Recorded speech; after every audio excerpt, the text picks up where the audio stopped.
कैसे हो सभी साथ में दोस्तों, हम सीईटी 2023 के लिए राजस्थान जीके के अति महत्वपूर्ण प्रश्नों पर चर्चा करने वाले हैं।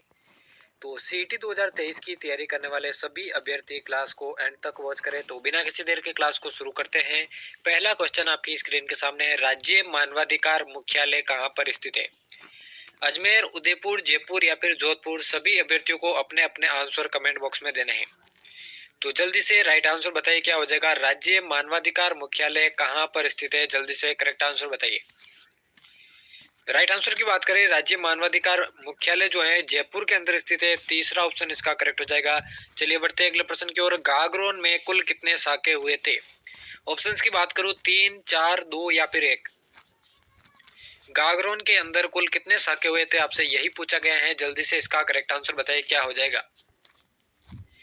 गागरोन की मैं बात करूं दोस्तों, कितने साके हुए थे, तो यहाँ पर 2 साके हुए थे। आपका जो तीसरा ऑप्शन है यही इसका करेक्ट आंसर होगा। अगला है दोस्तों, खिजराबाद किस जिले का प्राचीन नाम है? जोधपुर, चित्तौड़गढ़, सिरोही या फिर भरतपुर? क्या हो जाएगा इसका करेक्ट आंसर, जल्दी से बताइए। खिजराबाद कौन से जिले का प्राचीन नाम है? जल्दी से करेक्ट आंसर बताइए। खिजराबाद की बात करें दोस्तों, चित्तौड़गढ़ जिले का यह प्राचीन नाम है। आपको मालूम है अलाउद्दीन खिलजी ने चित्तौड़गढ़ को जीतकर उसे अपने पुत्र खिजर खां को सौंप दिया था और उसका नाम खिजराबाद रख दिया था। तो यही इसका करेक्ट आंसर होगा। चलिए बढ़ते अगले प्रश्न की ओर। किस दुर्ग को उत्तरी सीमा का प्रहरी कहा जाता है? चित्तौड़गढ़ दुर्ग, बटनेर दुर्ग, रणथंभौर दुर्ग या फिर जूनागढ़ दुर्ग? कौन सा करेक्ट आंसर हो जाएगा, जल्दी से बताइए। उत्तरी सीमा का प्रहरी किसे कहा जाता है? जल्दी से करेक्ट आंसर बताइए क्या हो जाएगा। और राइट आंसर की बात करें, बिल्कुल उत्तरी सीमा का जो प्रहरी है दोस्तों, बटनेर के दुर्ग को कहा जाता है, जो कि कहां पर स्थित है? हनुमानगढ़ के अंदर स्थित है। चलिए बढ़ते अगले प्रश्न की ओर। राजस्थान का सबसे उत्तरी बिंदु कौन सा है?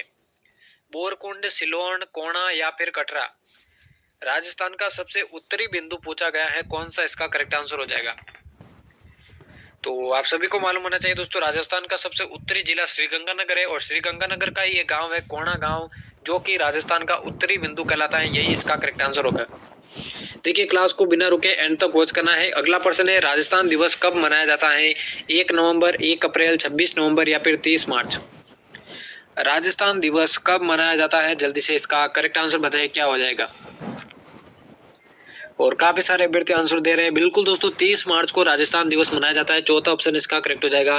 अगला है, निम्न में से कौन दादूपंथी है? दादूपंथी इनमें से कौन है, यही आपको बताना है। रजब जी, बाबू जी, रामदेव जी या फिर चौथा ऑप्शन है तेजा जी? कौन सा करेक्ट आंसर होगा, जल्दी से बताइए। दादूपंथी इनमें से कौन है, यही आपको बताना है। क्या आप गेट की तैयारी कर रहे हैं तो इस बार अटेम्प्ट कीजिए Byju's exam prep scholarship test, और कौन है यही आपको बताना है। तो बिल्कुल दोस्तों, पहले ही ऑप्शन रजब जी इसका करेक्ट आंसर हो जाएगा। चलिए बढ़ते हैं अगले प्रश्न की ओर। मेसा का पठार किस जिले के अंदर स्थित है? चित्तौड़गढ़, राजसमंद, भीलवाड़ा या फिर जालोर? मेसा का पठार कहां पर स्थित है? जल्दी से करेक्ट आंसर बताइए क्या हो जाएगा। मेसा के पठार की बात करें, बिल्कुल दोस्तों, मेसा के पठार पर आपको मालूम है चित्तौड़गढ़ का किला स्थित है और चित्तौड़गढ़ के अंदर ही ये स्थित है। पहला ही ऑप्शन इसका करेक्ट हो जाएगा। चलिए बढ़ते हैं अगले प्रश्न की ओर। बनास नदी का उद्गम स्थल कौन सा है? नाग पहाड़, गोविंदा की पहाड़ियां, खमनोर की पहाड़ियां या फिर जानापाव की पहाड़ियां? जल्दी से करेक्ट आंसर बताइए क्या हो जाएगा। बनास नदी का उद्गम स्थल। क्लास को एंड तक वॉच करना बिना रुके। जो भी अभ्यर्थी सीईटी 2023 की तैयारी कर रहे हैं, तो बनास नदी के उद्गम स्थल की बात करें, बिल्कुल दोस्तों, राजस्थान की जो कमनौर की पहाड़ियां हैं वहां से इसका उद्गम होता है। चलिए बढ़ते हैं अगले प्रश्न की ओर। राजस्थान का सबसे गर्म जिला कौन सा है? बीकानेर, चूरू, कोटा या फिर अलवर? राजस्थान के संदर्भ में पूछा गया सबसे गर्म जिला कौन सा, आपको बताना है। सबसे गर्म जिला कौन सा है, यही आपको बताना है। जल्दी से बताइए। तो बिल्कुल दोस्तों, सबसे गर्म जिले की मैं बात करूं तो चूरू इसका करेक्ट आंसर हो जाएगा। चलिए बढ़ते हैं अगले प्रश्न की ओर। अगले प्रश्न की ओर बढ़ते हैं। फुलवारी की नाल अभयारण्य कहां पर स्थित है? उदयपुर, अजमेर, जयपुर या फिर जालोर? फुलवारी की नाल अभयारण्य कहां स्थित है, यही आपको बताना है। जल्दी से आंसर बताइए क्या हो जाएगा। और फुलवारी की नाल अभयारण्य की मैं बात करूं, बिल्कुल दोस्तों, उदयपुर के अंदर स्थित है। पहला ही ऑप्शन इसका करेक्ट हो जाएगा। और अगला प्रश्न देखिए, अन्न का कटोरा किसे कहा जाता है? हनुमानगढ़, श्रीगंगानगर, नागौर या फिर उदयपुर? जल्दी से इसका आंसर बताइए क्या हो जाएगा। अन्न का कटोरा किस जिले को कहा जाता है? और करेक्ट आंसर की बात करें, बिल्कुल श्रीगंगानगर को कहा जाता है। दूसरा ऑप्शन इसका करेक्ट हो जाएगा। अगला है सेवन घास का संबंध किस जिले से है? सेवन घास का संबंध कौन से जिले से है? नागौर, जैसलमेर, बाड़मेर या फिर बीकानेर? सभी को आंसर देना है साथ साथ में। सेवन घास का संबंध कौन से जिले से, यही आपको बताना है। और राइट आंसर की बात करें बिल्कुल दोस्तों जैसलमेर इसका करेक्ट आंसर हो जाएगा। चलिए बढ़ते हैं अगले प्रश्न की ओर। अगले प्रश्न की ओर बढ़ते हैं। राजस्थान का एकीकरण कितने चरणों में हुआ था? 5, 4, 8 या फिर 7? राजस्थान के एकीकरण के संदर्भ में पूछा गया है, कितने चरणों में इसका एकीकरण हुआ था, जल्दी से बता दीजिए।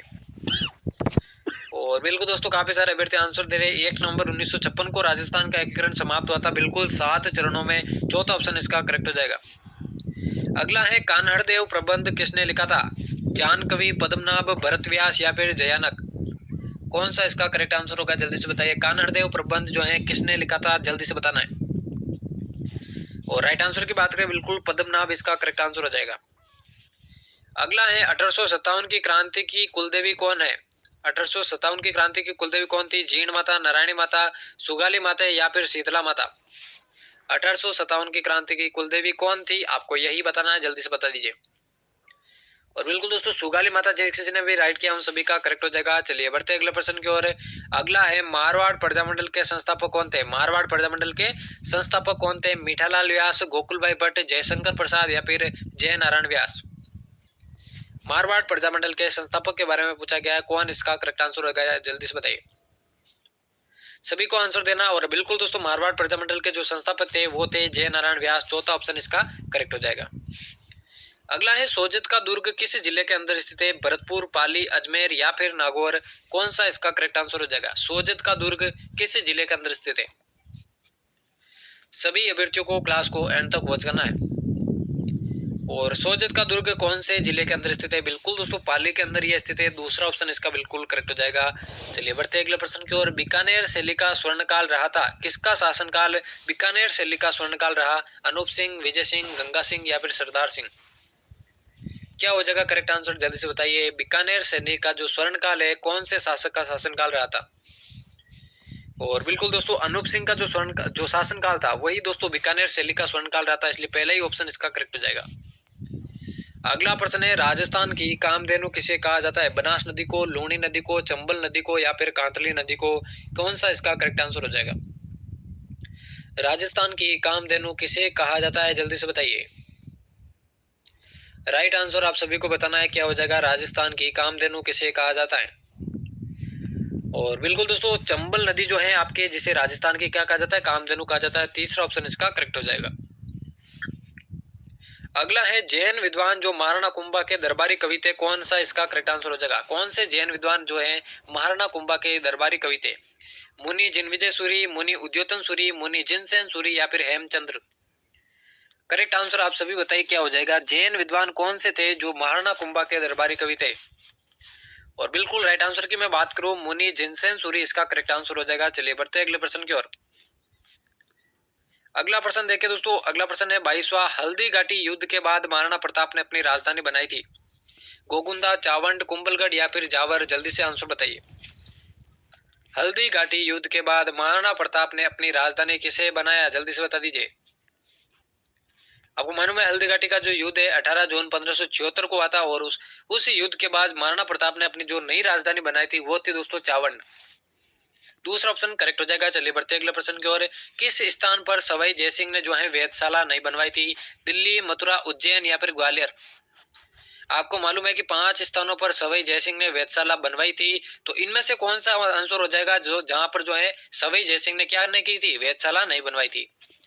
तो देखिए दोस्तों दिल्ली, मथुरा और उज्जैन इन तीनों स्थानों पर उसने जो है वेधशाला बनवाई थी, लेकिन ग्वालियर के अंदर बिल्कुल दोस्तों वेधशाला निर्मित नहीं की थी, इसलिए यही इसका करेक्ट आंसर हो जाएगा।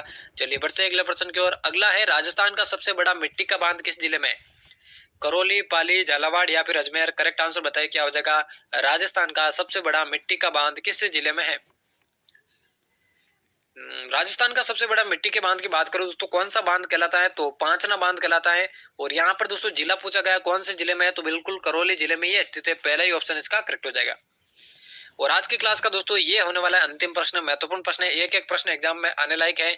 अगला है दोस्तों किस संभाग में सर्वाधिक नदियां हैं? अजमेर, कोटा, भरतपुर या फिर जयपुर? तो कौन सा इसका करेक्ट आंसर हो जाएगा? सभी अभ्यर्थियों को आंसर बताना है।